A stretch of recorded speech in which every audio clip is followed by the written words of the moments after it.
ሄሎ ማን ቤት ኪራይ ባለቤት አልነገረችም? ቤት ኪራይ አንድ ወር ሳትከፍል ሁለተኛ ወር መጥቶብሃል። እየሞከርኩኝ ነው ትላለህ እንዴ? አትሰማም እንዴ? እየሞከርኩኝ ነው። ያንተን ቤት ኪራይ ልከፍል እየሞከርኩኝ ነው። የልጆች ትምህርት ቤት ልከፍል እየሞከርኩኝ ነው። የሚበሉት አጥተው እየሞከርኩኝ ባለቤት ለማውጣት ሰው አይደለ እንዴ? ይኸው ተመልከት። ይሄ የልጆች ጌም የሚጫወቱበት ልሸጥ እየሞከርኩኝ ነው። አስብ እንጂ ሁሉም ሰው እየሞከረ ነው። በዚህ ሰዓት እጁን አጣጥፎ የተቀመጠ ሰው አለ እንዴ? ታገሰኝ በቃ እየሞከርኩኝ ነው።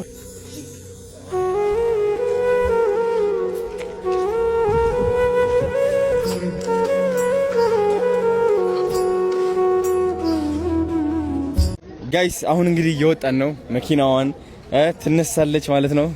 ጋሽ ሶሎሙ ደግሞ የራሳቸው መኪና ይዘው መጥተዋል።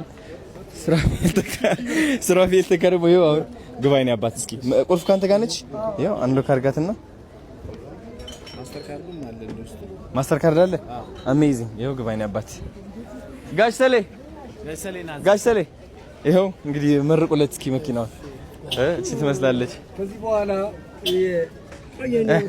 በምንድን ነው ግን ይሄ በውሃ ይለቅ ነው በኤሌክትሪክ ነው የሚያልቀው? ያው በመሄድ ይለቅ ነው የሚባለው። ኦኬ በመሄድ የብዙ ጊዜ አገልግሎት ውስጥ ማለት ነው። በመሄድ የትየለሌ ማለት ነው። ኪሎ ሜትር ያስቆጥር ማለት ነው። በደምብ በጣም አመሰግናለሁ ጋሽ ሰለሞን።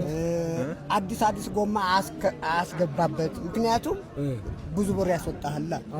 እግዚአብሔር ከዛ ይጠብቀን። አሜን። የታለች መኪናው ጋሼ?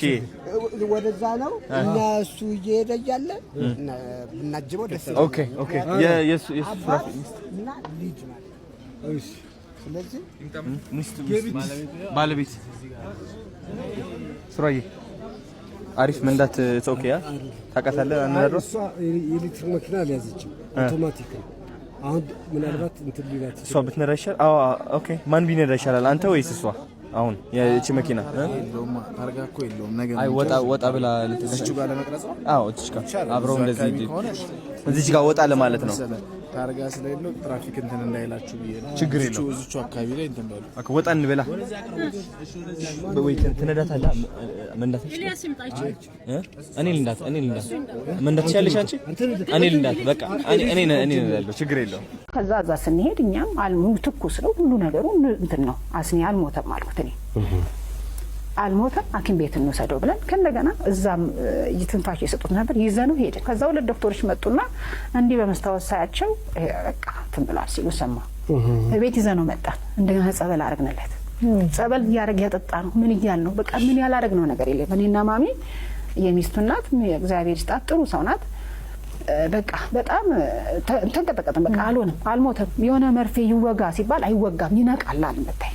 ከእንደገና አስኔ ጥራ ናት ብለነው እዚህ አይሲኤምሲ ይዘነው እንሄዳለን። እዛ ይመረመራል አልኩኝ እኔ። አይ አልሞተም አልኩ በቃ እነሱ በቃ እኛን መቋቋማቸው ግራው የማይገባ ስሜት ነው። ከእንደገና ይዘነው ወደ አይሲኤምሲ ሄድን እና ፖሊስ ማን እንደጠራ አላውቅም። ፖሊስ ተጠርቶ እዛ ግርግር ተፈጠረ። በቃ ለምን እኔ በቃ ታሟል አውቃለሁ እንደታመመ ራሱን በጣም ጠንካራ አድርጎ ስለነበረ እንጂ ያው የታወቀ ነው። ካላረፍክበት ብዙ ጫና አለበት። የስራ ጫና የቤተሰቡን ከዚህ እየሰራ ነው የሚልከው በዶላር እየቀየረ እና ያ ጫና አነበረበት።